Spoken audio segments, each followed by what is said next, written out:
I don't know, I think it's pretty close. But it's not short, it's average, come on. And yeet. But also I myself am getting bounced around by accelerations. In the meantime, we can see the service module getting incinerated by the re-entry heating. Hello everyone, it's me, John Artemis, and I'm recording this on April 5th, 2026, as the real-life Orion capsule is currently moonbound, and we're waiting for some cool new moon pictures soon. In the meantime, I decided to fly a mission inspired by Artemis 2. It's not gonna be exactly the same. There's gonna be some small differences because we're doing this for fun, not for accuracy. But overall, the mission profile is gonna be similar. So yeah, in the background you can see me testing the LAS, the launch abort system.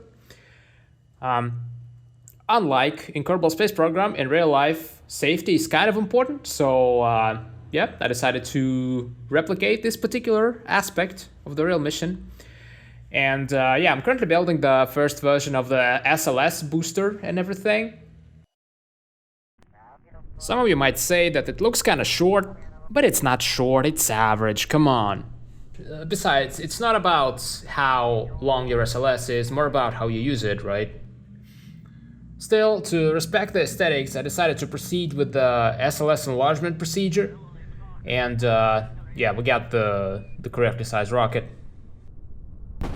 And my first test was a bit of a failure, and what happened here is this version of SLS is too strong, so I was trying to reduce the amount of fuel it has, because we don't need this much fuel, but I accidentally, instead of reducing the fuel amount, I limited the thrust of the booster. So yeah. Anyways, now that everything's ready, we are preparing to start. And first things first, I'm trying to set up my MFDs, the multifunctional displays, to give me all the needed info for this mission. So I set the right one to show me the vessel view. Yeah, experimenting with the second one took me a while to figure out what I want to see there. And yeah, I decided that I'm gonna put not the surface view, the artificial horizon on the left. The second is the camera, the rear view camera. It's like a rear view mirror. The one on the bottom is MacJeb, and the one on the top right is the orbit display. So yeah, with everything set, we are ready to start. So I am just checking my surroundings, and we are going. I'm gonna let MacJeb fly the rocket to the low Kerbin Orbit. I'm not gonna be doing it manually. Sorry, I've been playing KSP for like more than 10 years at this point. I've done this so many times, I could not be bothered with manually flying this rocket to the low Kerbin Orbit.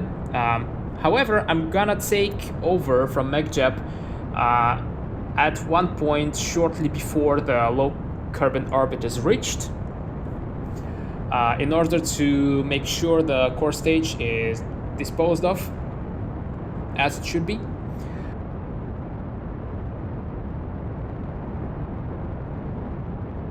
Yeah, here's the booster separation.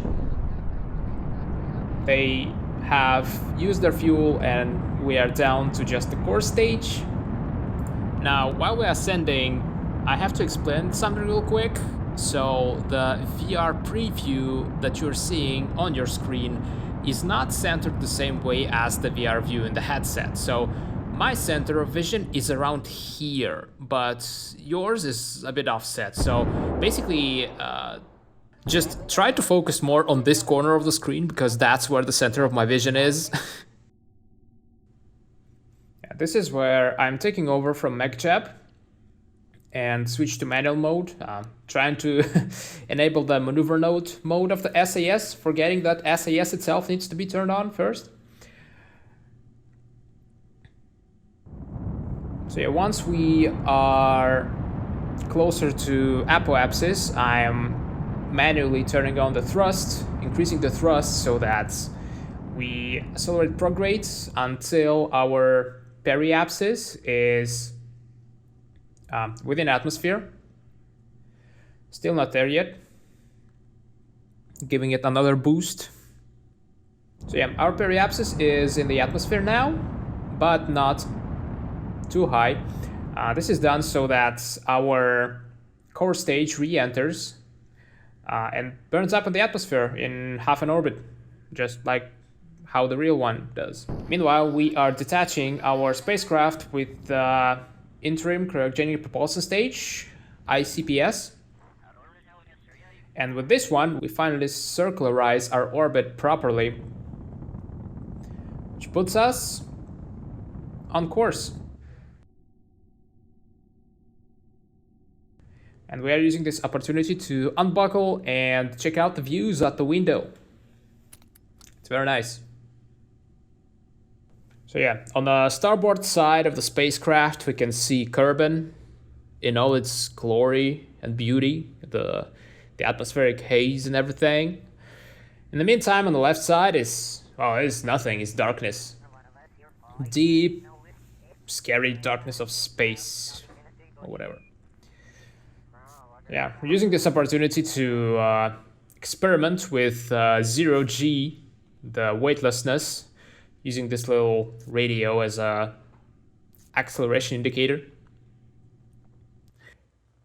Yeah, I could find a way to set up maneuvers using only the VR accessible tools and MFDs, so I'm making the maneuvers using the old technique of maneuver nodes.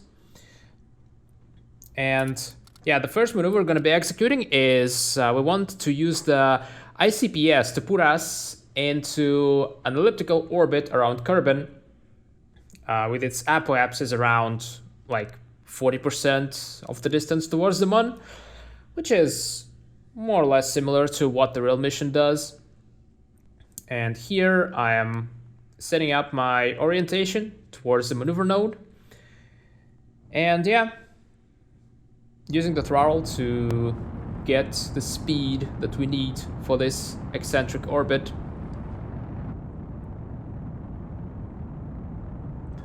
I'm looking at the delta V indicator for the maneuver and trying to get this to as close to 0 as possible.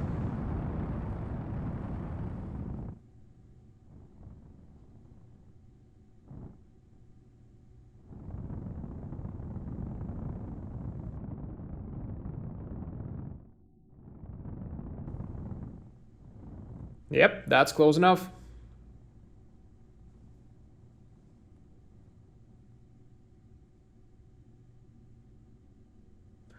And as you can see on the orbit display, we are on track. And at this moment, I have once again found myself glued to the window.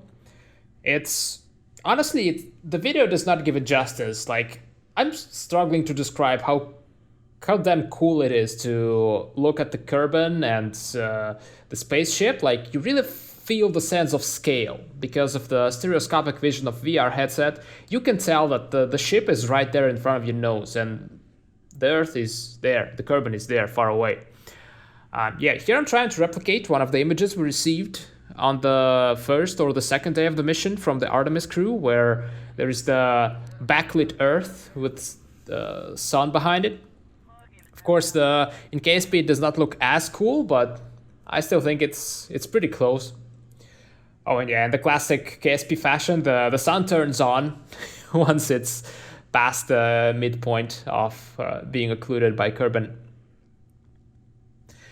So yeah, a little bit later, if you can notice on the orbital display, we are near the apoapsis, so we are quite far away from Kerbin, and we are ready for the Prox-Ops test, the proximity operations. So first thing first, we disconnect ourselves from the ICPS, and we will be using it as our target for proximity maneuver testing.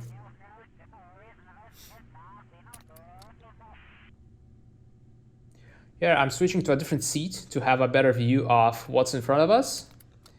And I'm rotating the capsule to get the ICPS into our view. The rotation is very sensitive, so it took me a while to get used to it. Struggling there a little bit.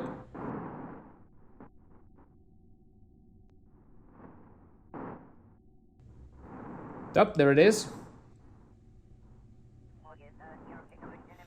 Okay, so what I want to do now is get this capsule into our front view mirror and then use our translation controls and everything to see how well we can maneuver around this static, quote-unquote, target. Our zero-G indicator is really getting in the way of us seeing the target, so yeah, moving it away. And I'm trying to use the translation control, and you can notice that the radio is getting bounced around by accelerations of the spacecraft, which I think is a really cool feature of this mod. But also I myself am getting bounced around by accelerations, which is not very convenient when you try to control the thing. So I decided I'm gonna get back into my chair so that I'm, buckled and that I'm not getting tossed around the capsule as I try to maneuver it.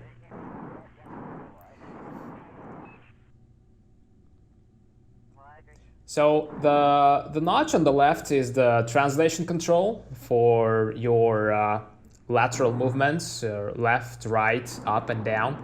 And the linear control on the right is the forward and backwards movements of the capsule. Sorry, I forgot the technical terms for those. So I'm trying to do like a little half circle around the around the ICPS, and to control the orientation, I still have to use the standard yoke. I'm not sure if it's called yoke or not, but yeah, it's a different control.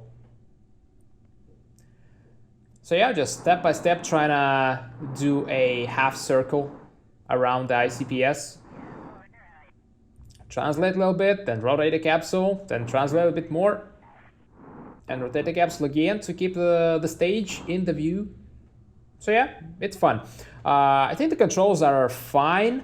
I like the translation controls. I think the rotation controls are a bit too sensitive on this design. So I would say probably worth reducing the wheel authority on the capsule, because it has way too much rotational torque right now. It's kind of hard to control at times. So yeah, now that we have done the half circle, I decided to move away from the ICPS for safety. So I'm using the linear forward / backward translation control to, well, move away.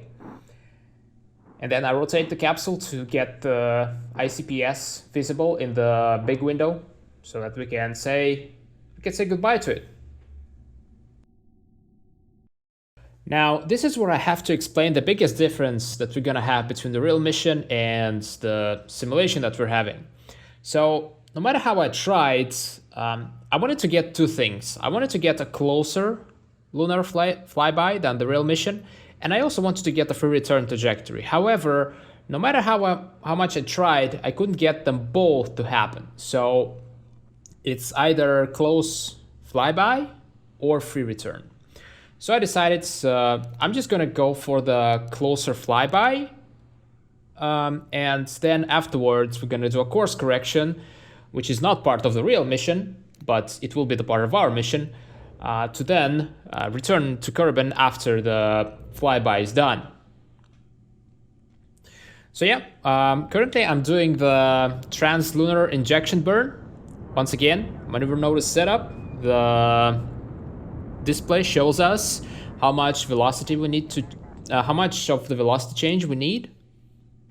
And yeah, I'm just trying to time the maneuver, trying to get closer to the T-0, and then provide all the necessary delta V for the maneuver node to be completed.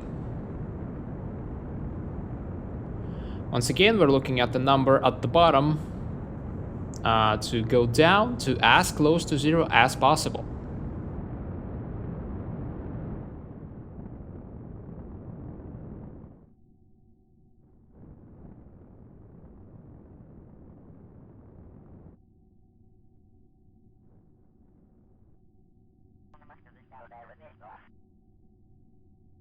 As you can see on the orbital screen, we are on our way to a moon encounter. Here I'm using the time warp to accelerate time. Meanwhile, while we are coasting towards the moon, I'm just enjoying the views out the window. And yeah, I'm doing this a lot during this mission because it's literally my favorite part about all this mission. Like, not even it. Well, flying is fun, but like just staring at the window at the celestial bodies at this scale is just, I don't know how to describe it. It's really cool. It's really cool. Yeah, I'm playing with the orbit screen to add the moon to our orbit so we could see the relative position of ourselves and the moon. I'm rotating the capsule a little bit so I can get a better view of the Kerbin and the sun. Yeah, it's incredible. It's just incredible.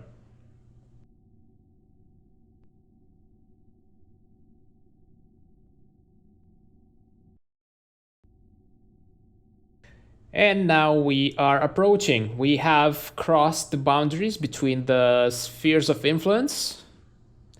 We're now closer, much closer to the moon than to Kerbin. I'm once again playing with maneuver nodes to make sure we are able to return to Kerbin after our encounter with the moon. And I'm setting up the capsule for some nice views during the closest approach.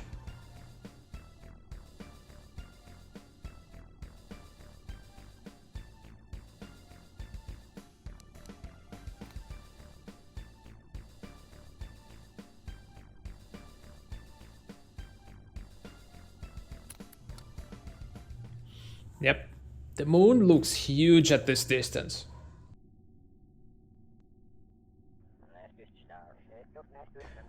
Yeah, what I'm doing here is I'm actually using my physical keyboard to engage the time acceleration, because the buttons, the physical, like not physical, the virtual buttons are quite far away, so you cannot really do the time acceleration and look at the window at the same time. So I decided I'm gonna just use my physical keyboard. And yeah, we're gonna be flying with the starboard window forward, and the port window will be directed backwards. So we're gonna be like drifting sideways across the moon's surface, above the moon's surface. And this, once again, I think is the coolest part of the mission, and it's hard to communicate through video how cool it is, because once again, you have this capsule right in front of you, right up your nose, and you have this huge moon outside. And right now we're just a few kilometers above the moon, so the velocity that we're going at feels so fast. Like, it's kind of scary, honestly, to experience that. I'm looking forwards, I'm looking backwards, trying to soak in the moment because of just how cool it is. Looking backwards, I'm able to feel the speed a bit better because of the angle that the sun shines at, the shadows and everything. But yeah, here I decide that, hey, this is too cool to miss out on. So I'm doing something that Artemis astronauts are definitely not doing for this mission, is I'm going EVA. Like, I want to see how it is from the outside. So yeah, I jump out and, oh man, this is even cooler. This is even cooler. Like, here, I have no words. Like, the surface below is moving past you so rapidly, and the capsule looks so small in comparison, and it's like right there in front of you. The sense of speed right now is incredible. It's incredible. So yeah, I'm just waving at the capsule. I'm really excited about this whole EVA procedure, definitely. Yeah, and this is where I also spot the Kerbin up in the sky.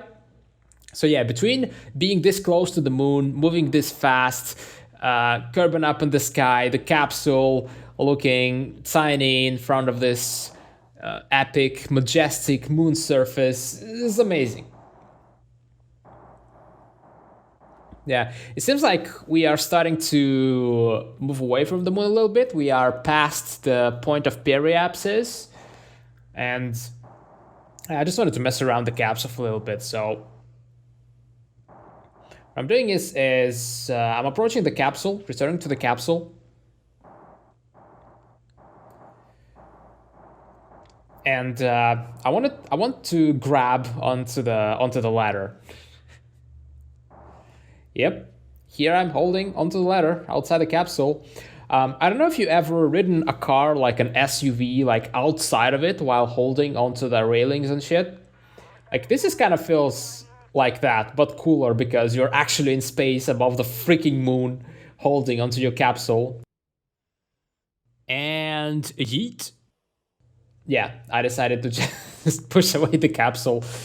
It's fun. It's fun. It's definitely not something that Artemis astronaut is going to be doing. No, not at all. But again, we're doing this for fun, not for accuracy. Yeah, that's incredible.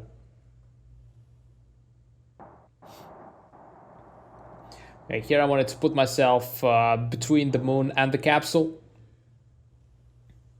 And I switched back to one of the crewmates from inside the capsule so that I could unbuckle and, yeah, see myself out the window.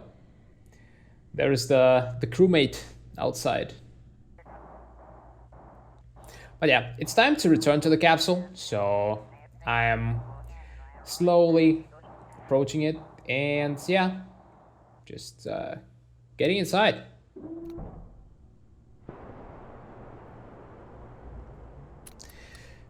Yeah, it was amazing. The next thing on our list is the course correction maneuver to put ourselves back on course to re-enter Kerbin's atmosphere in a little bit.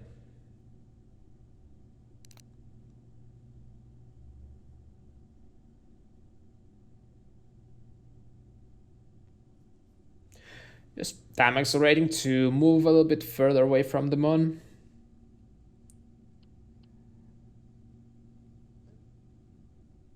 And yeah, next comes the familiar procedure. We've done this a number of times already. Just orienting ourselves at the maneuver node and accelerating until the delta V requirement is down to 0 or as close to 0 as possible. So we are on our way home, and this is where I decided to try to recreate another one of the NASA images. So I'm orienting the spacecraft, and I want to replicate the image where they have the Earth visible from one of the windows of the spacecraft. Yeah, like this. I don't know, I think it's pretty close as far as KSP would allow me to replicate it. Yeah, I think it's pretty cool. But now that we're done with this, we are continuing coasting towards the atmosphere, towards the re-entry.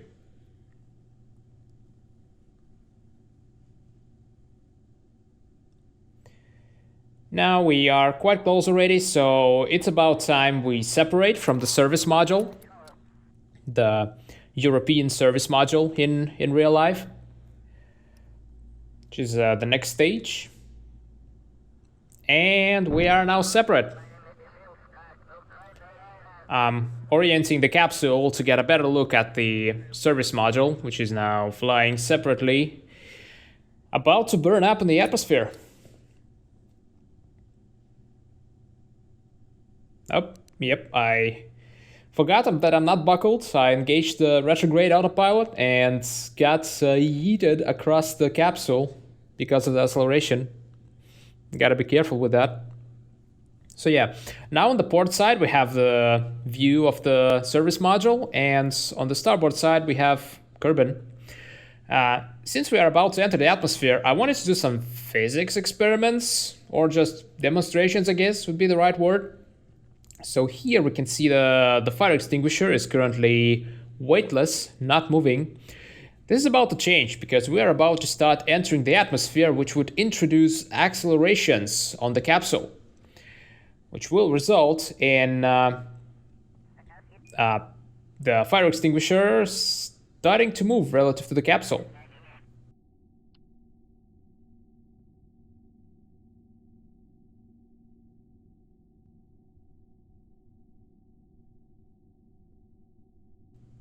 Yep, you can see it now. You see it start falling. I also started to fall because I'm not buckled and subject to the same acceleration.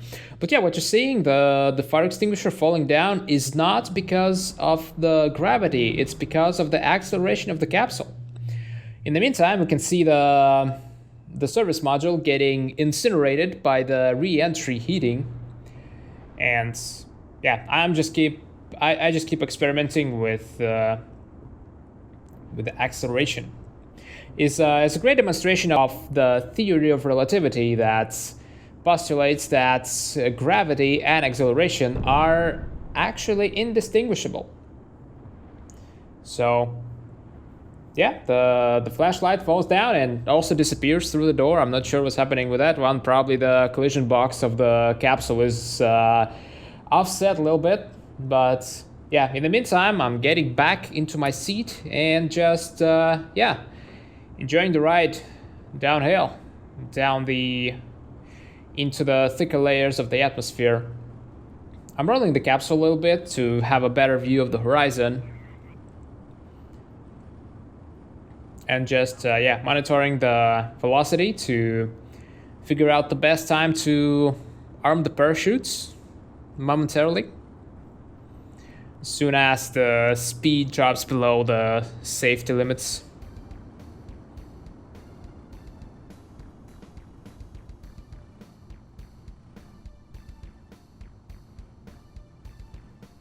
Okay, the plasma is now has now subsided, and I'm arming the parachutes. We are slowing down.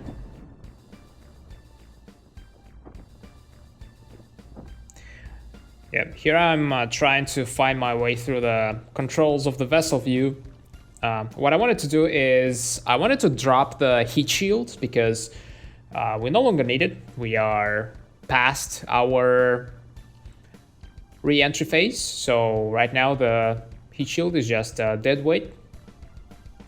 So I want to drop it.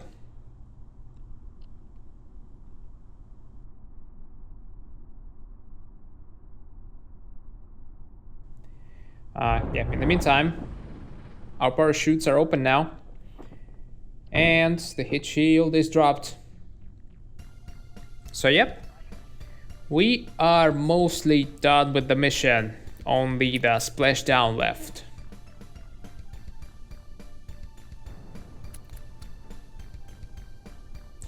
Switching to the left seat to have a better view outside, as well as on the parachutes.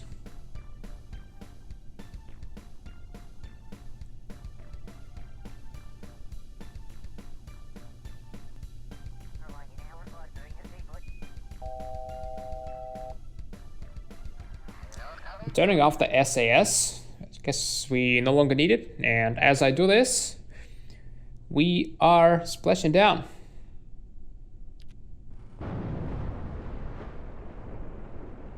Success. We are back home. So yeah, that's the mission. I really hope the real Artemis 2 mission goes just as smoothly as mine.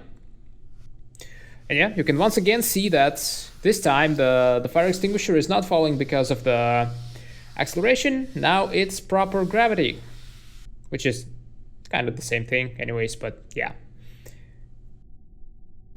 Thanks for watching. I don't know if I'm gonna do another one, but I hope it was fun, and have a great day.